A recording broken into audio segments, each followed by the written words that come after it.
అందరికీ నమస్కారం. Welcome to my channel. ఈరోజు అమలక ఏకాదశి వ్రత కథను గురించి తెలుసుకునే ముందు మా ఛానల్ను సబ్స్క్రైబ్ చేసుకోండి.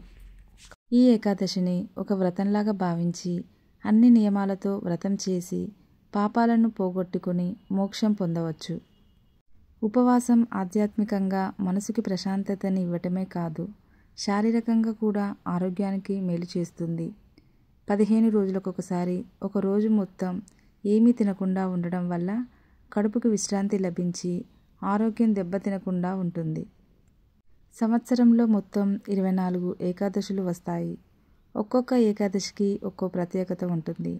ఫాల్గుణ మాసంలో హోలీ పండుగకు ముందు వచ్చే ఏకాదశిని అమలక ఏకాదశి లేదా అమలకి ఏకాదశి అంటారు. ఈరోజు ఉసిరి చెట్టుకి విశేష పూజలు చేస్తారు. విష్ణుమూర్తి ఈరోజు ఉసిరి చెట్టులో కొలువుతీరి ఉంటాడని పురాణాలు చెబుతున్నాయి. అంతేకాదు, లక్ష్మీదేవి, కుబేరుడు ఈ ఏకాదశి రోజున ఉసిరి చెట్టుకు సమీపంలో నివాసం ఉంటారని ప్రతీతి. ఈ ఏకాదశికి సంబంధించిన కథ. చిత్రసేనుడు అనే రాజు, ఆ రాజ్యంలోని ప్రజలు క్రమం తప్పకుండా అమలక ఏకాదశి వ్రతాన్ని ఆచరిస్తూ ఉండేవారట. ఒకసారి వేట కోసం అడవికి వెళ్ళిన చిత్రసేన మహారాజు దారి తప్పి రాక్షసుల చేతుల్లో చిక్కుకుంటాడు. వాళ్ళు అతనిని బంధించి తమ స్థావరానికి తీసుకొని వెళ్తారు. స్పృహ తప్పి పడిపోయిన చిత్రసేనుడి దేహంలో నుండి ఒక కాంతిపుంజం బయటకు వచ్చి ఆ రాక్షసులను హతమారుస్తుంది.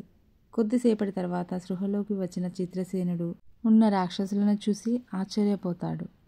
నువ్వు చేసిన అమలకి ఏకాదశి వ్రతం వల్ల నువ్వు సురక్షితంగా రక్షించబడ్డావు అని ఆకాశవాణి పలుకుతుంది. ఇది తెలుసుకున్న రాజ్యంలోని ప్రజలందరూ చిత్రసేనుడికి జేజేలు కొట్టి అప్పటి నుంచి రాజుతో సహా రాజ్యంలోని ప్రజలందరూ ఒకే ఉసిరి చెట్టు కింద ఈ వ్రతాన్ని చేయడం ప్రారంభించారు. ఈ ఏకాదశి రోజున భక్తి శ్రద్ధలతో ఉసిరి చెట్టుని పూజించిన వారికి సకల సంపదలు కలిగి దేహాన్ని విడిచాక మోక్షం లభిస్తుందని ప్రగాఢ నమ్మకం. ఉసిరితో చేసిన వంటకాలు తిన్నా, ఉసిరిని దక్షిణతో కలిపి బ్రాహ్మణులకు దానం ఇచ్చిన విశేష ఫలితాలు లభిస్తాయి.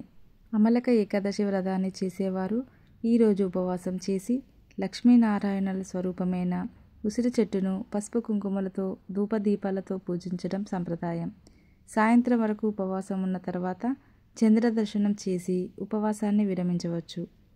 మరికొంతమంది ఎంతో నియమనిష్టలతో ఏకాదశి వ్రతాన్ని చేస్తుంటారు.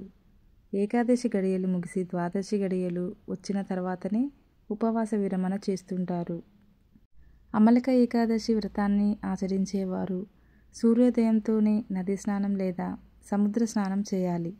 వీలు కాకుంటే స్నానం చేసే నీటిలోకి పుణ్య నదులను ఆవాహనం చేసుకొని స్నానం చేయాలి.